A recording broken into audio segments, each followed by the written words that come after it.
Where are you? We got some work to do now. Scooby-Doo.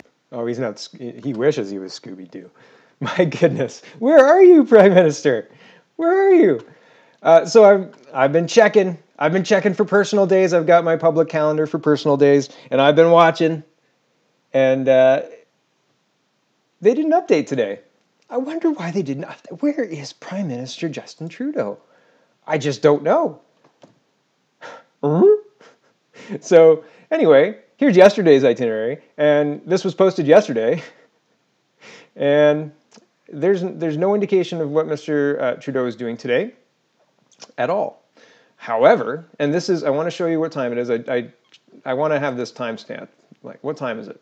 It's 10:08 a.m. on August 7th, and they've not updated any itinerary for Justin Trudeau for August 7th. So if you wanted to, know where he was for a press meeting or a presser or anything like that, you wouldn't know. No idea. MIA is another word for that. And why is that important today? Well, I mean, the August long weekend is over. Time for most people to get back to work, right, Mr. Prime Minister? You've had 20 days off or so. And oh yeah, what? Saudi Arabia is threatening to, well, a pro-Saudi Arabian group in Saudi Arabia is tweeting images that are very, very concerning, to say the least, I would say. And so far, from what I can tell, there has been no response from Prime Minister Justin Trudeau. So, is this a Saudi threat, or is this a, this is the CBC reporting about this, trying to, I think it's distraction, but whatever. I think this is a big enough deal that you would have a statement, right? I mean, Donald Trump had a pretty strong Twitter statement the second Iran decided to start saying anything about the United States. So this is let slide. Okay, so why did this happen? I'm going to let Global News explain this because they do a really, really good job. The link's in the description. Everything I talk about is in the description. This is just 2 minutes, so it's worth a listen. And I couldn't cut out a tiny little clip that kind of succinctly help me make my point. So, and they just cover it really well. So here we go.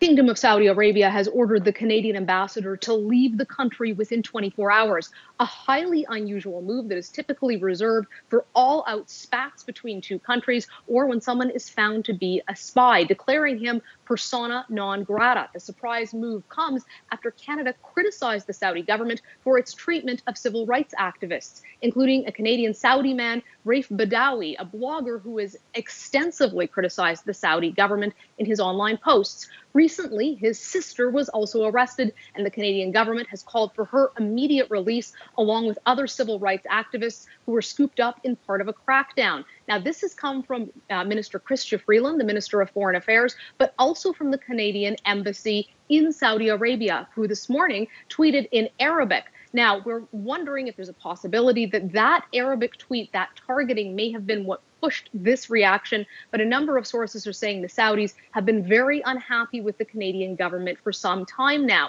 Now, going forward is the big question, what happens next? The Saudis have already said that they're going to suspend all new transactions and business agreements with Canada. This is a multi-billion-dollar financial relationship between the two countries. And in a series of tweets that were released this evening, the Saudis attacked Canada using very aggressive language, saying that Canada's protesting of their treatment of civil rights activists was misinformed, that they do not agree with considering them to be civil rights activists. They said this is an attack on Saudi Arabia by Canada. And they went on to say that if Canada doesn't stop criticizing the Saudi government for these kinds of issues, they will interfere in Canadian domestic affairs. Certainly a dilemma for Justin Trudeau and his government as they go forward, now trying to solve this very public international spat.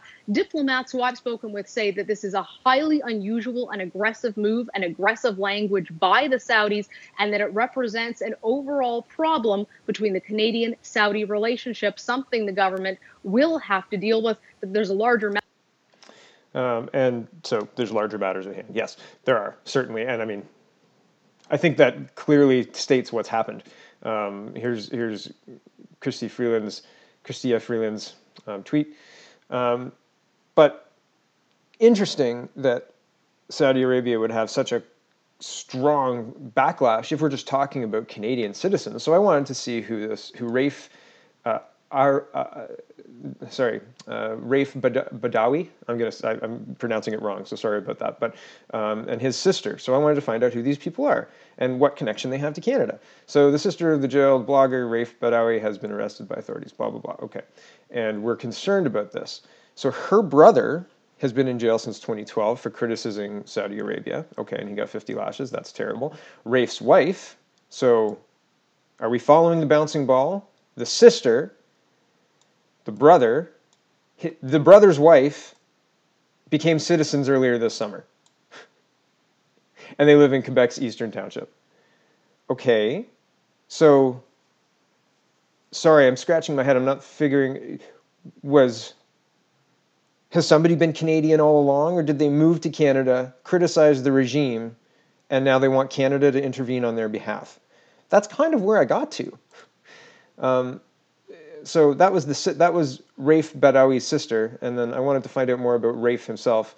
But it basically just keeps saying, you know, he was arrested in Saudi Arabia, sentenced to 1,000 lashes. It doesn't say like grew up in Canada, you know, was Canadian naturalized or anything like that. Like, for all we know, he came here to medical school and married somebody in Canada, which is great. I'm glad that they had happiness and stuff, and that's terrible that he got arrested for criticizing Saudi Arabia. But if he's a Saudi national who married a Canadian, or a Saudi national who married a Saudi Arabian, brought her to Canada when he went to medical school, or whatever kind of school he maybe went to, why is the Canadian government stepping in? They became Canadian citizens last month. What's going on? It doesn't make any sense. Like, why are we, this is a $20 billion a year. Okay, the politics of it aside, because Saudi Arabia is, you can get into all sorts of conversations. I have friends who believe that they're poorly placed on the UN Security Council. All right, so that's an argument to make, right? But that's a high-level argument to make when talking about something like this and getting involved in a foreign country's domestic security. I mean, if Saudi Arabia criticized Canada for picking up a political whatever, I mean, would they be within their right to criticize? Are we? I don't think so. Maybe we need some leadership on this, eh? Frustrating.